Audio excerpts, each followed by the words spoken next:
એક સરસ મજાનો દીકરી વિદાયનો પ્રસંગ જોયો. દીકરી રડતા રડતા નીકળે છે. એક બાજુ માતા છે, એક બાજુ પિતા છે અને દીકરીના ખભે માથું મૂકીને રડતા હોય છે. આ વિદાયની ક્ષણો જોઈને ત્યાં જ એક ચિત્ર આંખોની સામે તરવરી રહ્યું અને ત્યાં ક્લિક થઈ ગઈ. કેવું મજાનું ચિત્ર હતું દીકરી વિદાયનું.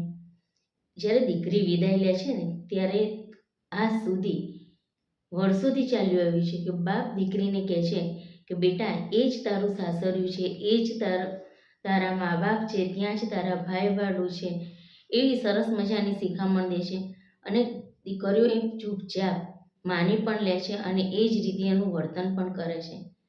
પણ જ્યારે દીકરી વિદાય થાય છે, દીકરીને બધા સલાહ આપી દો છો, પણ ક્યારેક કોઈએ એ જમાઈને સામેવાળા દીકરાને એમ કહ્યું છે કે મારી દીકરી એક માણસ છે અને ક્યારેક તકલીફ પડ આપો ને તો એ માણસ સમજીને માણસ જેવી તકલીફ આપજો અને ના પોસાય તો પાછું આ બારણા મારી દીકરી માટે હંમેશા માટે ખુલ્લા છે.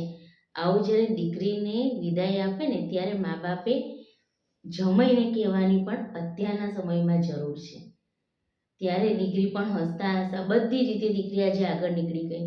ચલો ભણવામાં આગળ છે કે પછી એના કરિયરમાં આગળ છે, પણ જ્યારે એને તકલીફ પડે છે ત્યારે એને પૂછવા માટે કે એને રડવા માટે એક ખૂણો જોઈતો હોય ને એ મળી રહે ને એ અત્યારના સમયમાં ખૂબ જરૂરી છે.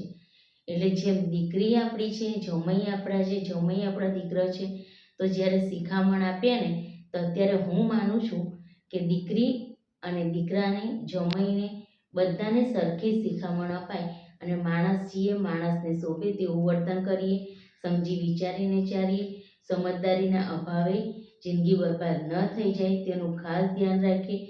નાની નાની વાતો આ નાનકડી જિંદગીને ખૂબ મોટી અને હસતી રમતી બનાવી દેશે.